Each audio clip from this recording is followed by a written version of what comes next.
तर हा live video सुरू झालाय आणि तुम्हाला मी सगळ्यांना दिसते अशी अपेक्षा करते.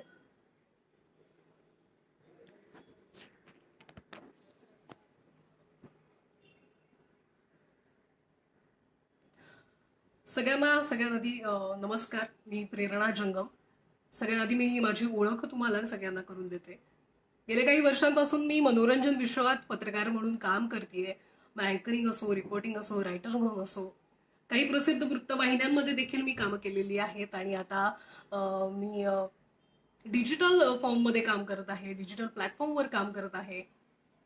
सो पिपिंग मून सोबत मी सिरियल करस्पॉन्डंट म्हणून काम करते आता. आणि सगळ्यात आधी मी रायगड माझा या वेबसाईटला, या युट्यूब चॅनलला खूप खूप धन्यवाद करते, कारण त्यांनी मला या लाईव्ह प्लॅटफॉर्मच्या माध्यमातून तुम्हा सगळ्यांसोबत इंटरॅक्ट करण्याची संधी दिलेली आहे. सो तुम्हाला कमेंट्स दिसत नाही तिथे, पण थोड्याच वेळात कमेंट्स देखील दिसतील. आशा करते तुम्ही सगळे घरीच आहात, अनावश्यक बाहेर पडू नका. आणि सगळ्यांनी आपण काळजी घेणं सध्या गरजेचं आहे. सगळेच घेत आहेत, कारण लॉकडाऊन झाले, मला वाटतं की 2-3 महिने आपण सगळेच लॉकडाऊनचं पालन करत आहोत. पण आजचा विषय महत्वाचा अगदी माझ्यासाठी आहे, कारण मनोरंजन विश्व, कोरोनाग्रस्त परिस्थिती, लॉकडाऊन आणि या सगळ्याचा झालेला मनोरंजन विश्वावर झालेला परिणाम याविषयी मी बोलणार आहे. आणि पुढच्या काळातही कशा पद्धतीचे आवाहनं जी आहेत ती या मनोरंजन विश्वाला त्यांना सामोरं जायचं आहे त्याविषयी बोलणार आहे.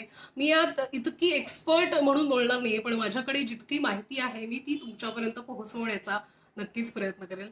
तर अर्थात कोरोनाचा परिणाम जो आहे, तो त्याचा फटका जो आहे विविध क्षेत्रांना बसलेला आहे, आणि त्यातच मनोरंजन विश्वाला देखील याचा मोठा फटका बसलेला आहे. म्हणजे कलाकार असतील किंवा चित्रीकरण करणारे जे क्रू मेंबर्स असतील, त्यांना असतील, परडे काम करणारी लोक असतील, कर्मचारी असतील, मग मेकअप आर्टिस्ट आले, त्याच्यामध्ये लाईटमन आले, स्पॉट दादा आले, अर्थात निर्मात्यांना, दिग्दर्शकांना, कलाकारांना सगळ्यांनाच याचा मोठा फटका बसलेला आहे या कोरोनाच्या परिस्थितीचा आणि अर्थात लॉकडाऊनचा.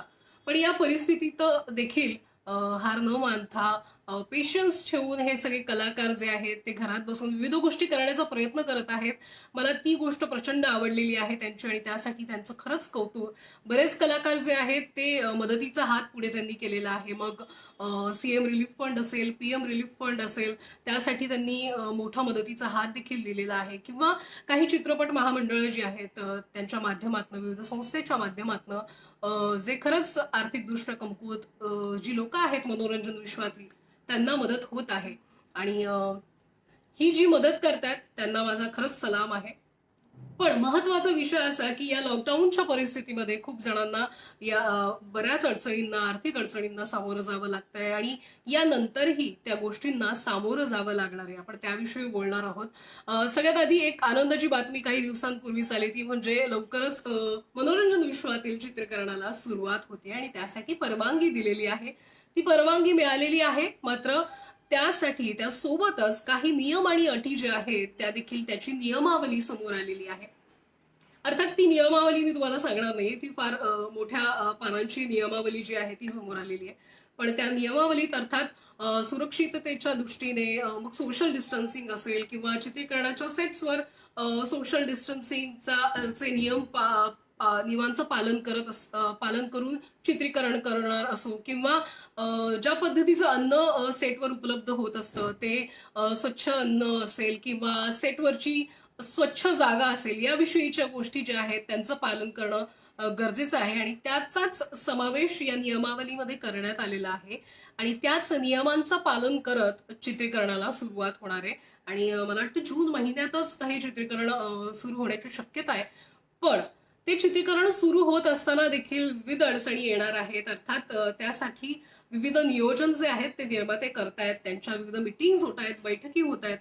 अर्थात या सगळ्या गोष्टी झाल्यानंतर या नियमांचं पालन करत असताना ज्या पद्धतीचे नियम आहेत, मग त्यामध्ये काही वयोमर्यादा आहे. 66 वयाच्या वर जे कलाकार असतील त्यांना या चित्रीकरणात किंवा त्यांना शूटिंग करण्याची परवानगी नाही आहे. त्यामुळे त्या कलाकारांना चित्रीकरण करता येणार नाही आहे, कोणत्याच प्रकारचं शूटिंग करता येणार नाहीये. जरी चित्रपट, मालिका, वेब सिरीज, जाहिराती यांच्या चित्रीकरणाला परवानगी मिळाली असली तरी मोजक्याच क्रू मेंबर्स सोबत ही परवानगी मिळालेली आहे. त्यामुळे जे इतर क्रू मेंबर्स असतील, जे त्या टीम सोबत काम करणारे असतील, त्यांची अर्थात शिफ्ट रोटेशन्स आणि या सगळ्या गोष्टींची जे नियोजन आहे ते निर्माते करणारच आहेत. पण अर्थात त्याचाही फटका बसणार आहे.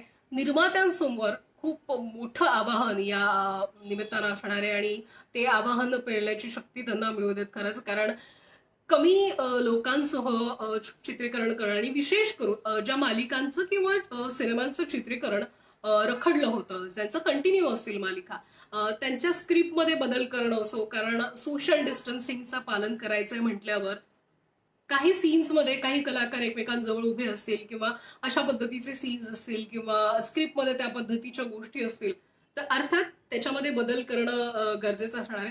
मला तुमच्या कमेंट्स कुठे दिसत नाहीयेत, पण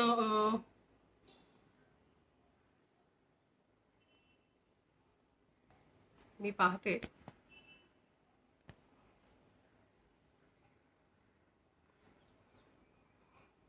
मी बऱ्याच दिवसांनी फेसबुक लाईव्ह करते, त्यामुळे मला जरा कमेंट्स कुठे दिसत नाहीत तुमच्या. आय होप माझा आवाज तुमच्यापर्यंत पोहोचतोय. सो तुमच्याशी संवाद मला साधायचा आहे, त्यासाठी मला अर्थात तुमच्या कमेंटची पण आवश्यकता आहे. त्यामुळे मी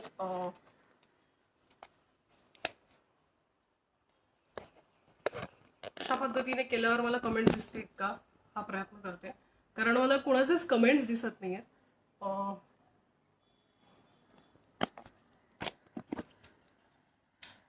सो ठीक आहे, तुमचे कमेंट्स मी नंतर वाचेन, हे लाईव्ह जेव्हा शेअर झाले होईल तेव्हा.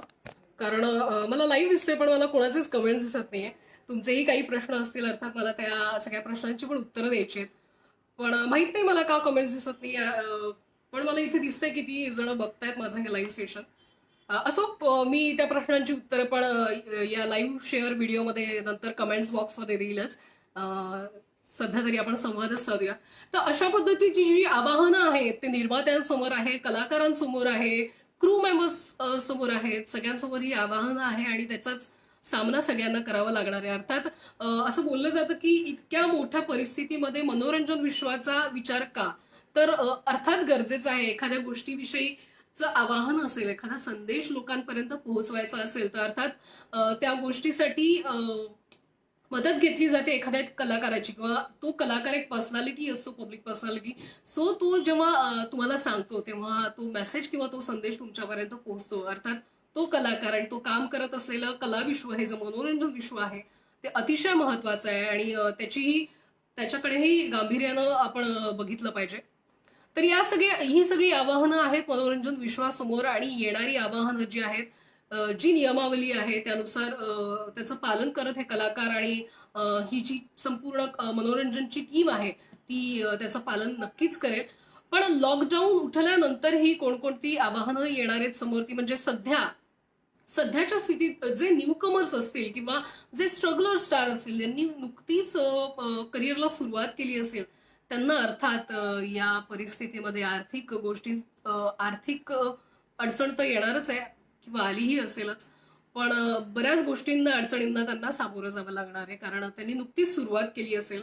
तर मला असं वाटतं त्यावरही राज्य सरकार किंवा जे काही महामंडळं आहेत अर्थात त्यावरही त्यांची बोलणी सुरू असतील, त्यावरही तोडगा निघेल अशी आपण अपेक्षा करूयात. आणखी काही मुद्द्यांवर मला बोलायचं होतं, तर मी त्याचे पॉइंटर्स लिहिलेले आहेत. सिनेमागृह आणि नाट्यगृह. अर्थात जे नाट्यरसिक असतात त्यांना नाट्यगृहात जाऊन नाटकं पाहायची असतात. जे सिनेमा वेडे आहेत त्यांना सिनेमागृहामध्ये जाऊन सिनेमा पाहायची आवड असते.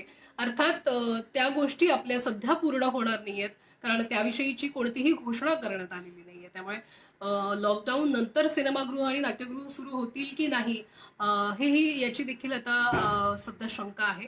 त्यामुळे त्याविषयीच्या घोषणा देखील सरकारतर्फे करण्यात येतीलच. पण अर्थात निर्मात्यांसमोर फार मोठं आव्हान आहे. त्यातच आता मॉन्सून सुरू झालेला आहे आणि पावसाळ्याचा ऋतू असल्यामुळे अर्थात चित्रीकरणाचे जे इंडोर सेट्स आहेत त्यांना काही त्याचा इतका तोटा होणार नाहीये. पण जे आउटडोअर सेट्स असतील त्यांना याचा फटका बसणार आहे. आणि कशा पद्धतीने चित्रीकरण करता येईल, मग स्क्रिप्टमध्ये आणि सीन्समध्ये कोणते बदल असतील, या सगळ्या गोष्टी आहेत त्यातच लवकरच जे चित्रीकरण सुरू होणार आहे त्या दरम्यान सुरक्षेची काळजी असेल किंवा जी चित्रीकरणासाठी लागणारी उपकरणं असतील त्यांची स्वच्छता असेल, सोशल डिस्टन्सिंग असेल, कमी क्रू मेंबर्स, याचं सध्या सगळीकडे नियोजन सुरू आहे. मात्र हे नियोजन करूनही चित्रीकरण होऊ शकतंय का, याविषयीच्या देखील विविध शंका काही निर्माते आणि जे डिरेक्टर्स आहेत ते समोर आणतात आणि त्याचं निराकरण लवकरच होईल अशी अपेक्षा करूया. तुमच्या कमेंट्स वाचण्याचा मी प्रयत्न करते पण मला तुमच्या कमेंट्स कुठेही दिसत नाही. आय होप मी जे बोलतेय माझं जे म्हणणं आहे ते तुमच्यापर्यंत नक्कीच पोहोचत असावं. तर या सगळ्या गोष्टी आहेत, या सगळ्या अडचणी आहेत. अर्थात पेशन्स ठेवून ज्या पद्धतीने हे जे कलाकार आहेत एंटरटेनमेंट विश्वातले, खास करून बॉलिवूडही असेल, मग त्यात मराठी इंडस्ट्री आणि इतर विविध भाषीय इंडस्ट्री असेल, विशेष करून मला मराठी कलाकारांविषयी बोलायला आवडेल. ज्या पद्धतीने ते इतके दिवस चित्रीकरण नाही, काही नाही, मात्र घरात बसूनही विविध गोष्टी, विविध आवाहनात्मक व्हिडिओज करत आहेत. लॉकडाऊनच्या सुरुवातीला मास्क घालण्यासाठी, सॅनिटायझर वापरण्यासाठी, सोशल डिस्टन्सिंगचं पालन करण्यासाठी याविषयीचे विविध आवाहनात्मक व्हिडिओ, आवाहन करणारे व्हिडिओ जे आहेत, तर ते त्यांनी बनवलेले होते. ते खरंच खूप कौतुकास्पद आहे. त्याशिवाय काही लोकांनी सोशल मीडियाचा वापर करून त्यांच्या चाहत्यांसोबत, प्रेक्षकांसोबत कनेक्ट राहण्याचा प्रयत्न केलेला आहे. मग ते लाईव्हच्या माध्यमातून असेल, सोशल मीडियाच्या माध्यमातून असेल. काही कलाकारांनी छोट्या छोट्या शॉर्ट फिल्म्स पण घरात बसूनच तयार केलेल्या आहेत. त्यामुळे कलाकारांचं जे काम आहे ते त्यांनी थांबू दिलेलं नाहीये. त्यांनी ते काम सतत सुरू ठेवलेलं आहे. मनोरंजन विश्व या लॉकडाऊन आणि कोरोनाग्रस्त परिस्थितीमध्ये मनोरंजन विश्वाचं काम ठप्प झालं, चित्रीकरण बंद झालं. मात्र कलाकारांनी पेशन्स ठेवून काम केलेलं आहे आणि यापुढेही जेव्हा आता चित्रीकरण सुरू होईल, अर्थात त्यांची कला आपल्या समोर येणारच आहे. पण अर्थात पुन्हा तोच प्रश्न, चित्रीकरण जरी सुरू झालं तरी त्याच्यातही विविध आवाहन जे आहेत त्यांना हे निर्मात्यांना, दिग्दर्शकांना, कलाकारांना सामोरं जावं लागणारच आहे. सो त्यांच्या कलाकृती आपल्या समोर येतीलच, पण त्यासाठी आता आपल्याला वाट पाहावी लागेल. सिनेमागृहात जे काही मोठे सिनेमे जे आहेत, जे रिलीजच्या वाटेवर होते, अर्थात काहींनी पोस्टपोन केले तर काहींनी ते वेब प्लॅटफॉर्मवर आलेले आहेत. मग त्याच्यात त्यांना काही नफा झालाय का, तोटा झालाय का, ही खरं तर खूप बोलण्याची गोष्ट आहे आणि त्यावर आपल्याला या लाईव्ह मध्ये किती वेळ बोलता येईल ते माहित नाही. पण अर्थात या सगळ्या गोष्टी खूप मोठ्या आहेत. पण जे काही मोठे बॉलिवूड सिनेमे होते त्यांना तर मोठा फटका बसलेलाच आहे. मी एक छोटंसं उदाहरण देते. आयुष्मान खुराना आणि बिग बी अमिताभ बच्चन हे दोन उत्तम कलाकार. म्हणजे बिग बी विषयी जितकं बोलूयात तेवढं कमीच आहे. पण आयुष्मान खुराना सारखा एक उत्तम कलाकार, ज्याला आपण स्क्रीनवर पाहूनच ज्याला आपण मनोरंजन तो करतो आपलं स्क्रीनवर, मोठ्या स्क्रीनवर, तो त्यांचा जो सिनेमा आहे तो सिनेमा आपल्याला पाहता आलेला नाहीये सिनेमागृहात. अर्थात तो आता वेब प्लॅटफॉर्मवर रिलीज होतोय. सो तो सिनेमा झाला किंवा आणखी काही मोठे सिनेमे आहेत जे रिलीजच्या वाटेवर होते. मराठी सिनेमांचं बऱ्याच नुकसान झालेलं आहे. ते काही जे सिनेमे होते त्यांनी देखील वेबवर सिनेमा आणण्याची काहींनी घोषणा केली. काही सिनेमे आणखी रिलीजच्या वाटेवर आहेत. ते आता लॉकडाऊन नंतर रिलीज होत आहेत का किंवा आता वेबवर रिलीज होत आहेत, हा खरंच मोठा प्रश्न आहे सध्याच्या स्थितीमध्ये. तर मनोरंजन विश्वाला देखील या सगळ्या स्थितीचा मोठा फटका बसलेला आहे. मात्र यातूनही यातूनही समोर काम करण्याची जी उमेद आहे, पुन्हा उभं राहून काम करण्याची जी उमेद आहे, ती अर्थात या कलाकारांकडे आणि या सगळ्या निर्मात्या, डिरेक्टर, पूर्ण टीम जी आहे एंटरटेनमेंट विश्वात काम करणे, त्यांना खरंच हॅट्स ऑफ आहे. कारण या सगळ्या अडचणींना ते सामोरं जात आहेत. पण मला खरंच चिंता आहे ती म्हणजे नवोदित कलाकार, नवीन करिअरला ज्यांनी सुरुवात केली होती या दरम्यान, त्यांच्याविषयीची चिंता आहे. ज्यांचं हातावर पोट आहे त्यांच्याविषयीची चिंता आहे. Lightman, spot boy, crew members, makeup दादा, हेअर ड्रेसर असतील, छोट्या छोटी सेटवर काम करणारी जी लोक असतील त्यांच्याविषयीची चिंता आहे. कारण जरी चित्रीकरण सुरू झालं असलं तरी कमी लोकांमध्ये ते सुरू होणार आहे. शिफ्ट रोटेशन असतील, पण त्यांचं त्यावेळी कितपत काम असेल आणि त्यांना आता पुढे काम मिळणार आहे का, हा देखील खूप मोठा प्रश्न आहे. त्यामुळे मनोरंजन विश्वाचं काम या स्थितीमध्ये लॉकडाऊनच्या आधी किंवा लॉकडाऊन नंतर खूप अडचणीचं असणार आहे, एवढं मात्र नक्की आहे. पण मला वाटतं जे सामान्य जे प्रेक्षक आहेत ते घरात बसून सगळे स्वतःची काळजी घेत असतील. मला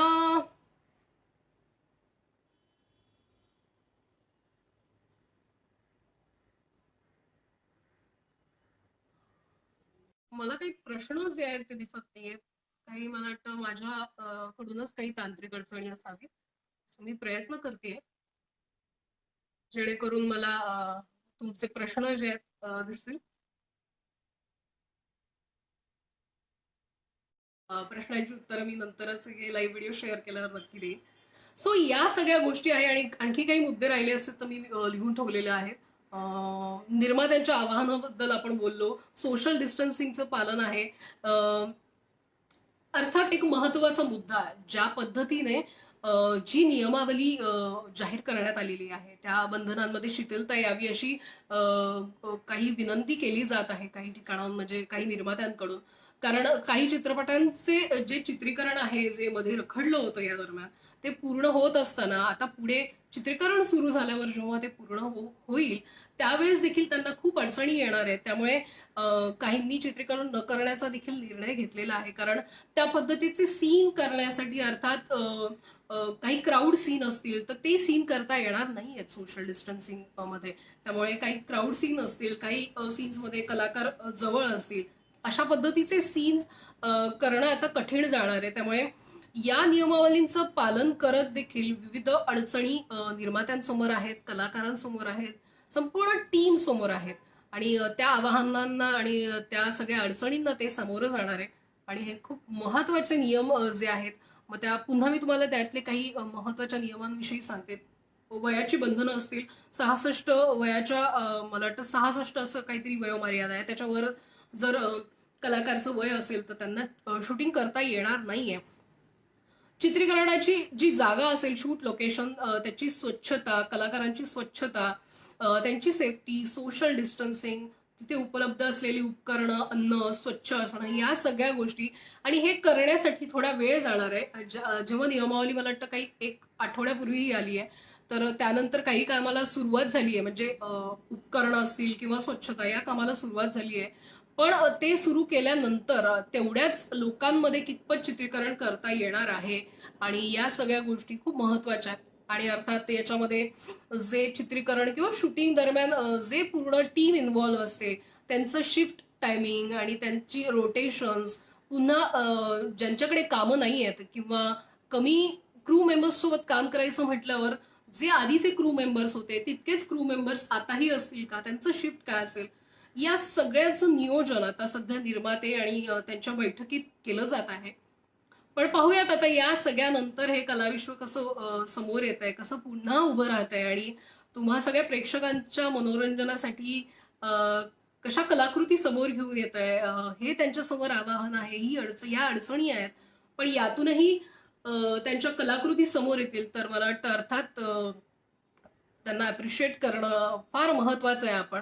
सो हे झालं या कलाविश्वाविषयी. विविध क्षेत्रांना अर्थात फटका बसलेला आहे, तसाच कलाविश्वाला बसलेला आहे. मी मनोरंजन विश्वातील पत्रकार म्हणून याविषयीच्या ज्या अडचणी आहेत, जे मुद्दे आहेत, ते तुमच्या समोर आज मांडलेले आहेत. मला खूप तुमच्याशी बोलायची इच्छा होती, पण मला खरंच कोणत्याही कमेंट्स दिसत नाहीये, त्यामुळे माफी असावी. माझ्या फोनमध्ये मी याआधी फेसबुक लाईव्ह केलेलं होतं, पण आज या फेसबुक लाईव्ह मध्ये मला दिसत नाहीये तुमच्या कमेंट्स. पण मी जसं म्हणाली तसं हे लाईव्ह शेअर केल्यानंतर, शेअरिंग झाल्यानंतर तुमच्या काही कमेंट्स आहेत ते नंतर दिसतात. सो त्या कमेंट्समध्ये मी या सगळ्या प्रश्नांची तुमच्या उत्तरं नक्कीच देईन. आणि मी आता वेळ पाहते किती वाजलेत, कारण बोलता बोलता कळलं नाही कधी अर्धा तास निघून गेला. सो तुम्ही सगळे या लाईव्ह सेशनमध्ये जॉईन झालात त्यासाठी खूप खूप मनापासून धन्यवाद. आणि सगळ्यात आधी रायगड माझा या वेबसाईट, या युट्यूब चॅनलचे खूप खूप धन्यवाद, ज्यांनी मला तुमच्याशी संवाद साधण्यासाठी या प्लॅटफॉर्मवर इन्व्हाइट केलं त्यासाठी. आणि मी आशा व्यक्त करते की मी पुन्हा तुमच्याशी गप्पा मारण्यासाठी, विविध मुद्दे तुमच्यासमोर मांडण्यासाठी नक्कीच समोर येईल. आणि माझे काही मुद्दे राहिले असतील किंवा काही प्रश्न आहेत, ती मी कमेंट्समध्ये त्याची उत्तरं तुम्हाला नक्कीच देईन. तुम्ही सगळे घरीच राहा, अनावश्यक बाहेर पडू नका, काळजी घ्या स्वतःची, कुटुंबाची, सोशल डिस्टन्सिंगचं पालन करा, सरकारच्या नियम आणि अटींचं पालन करा, नियमावलींचं पालन करा. आणि स्वस्थ राहा, सुरक्षित राहा, काळजी घ्या. Take care, stay safe, be happy आणि be positive. Thank you so much सगळ्यांना. Bye bye.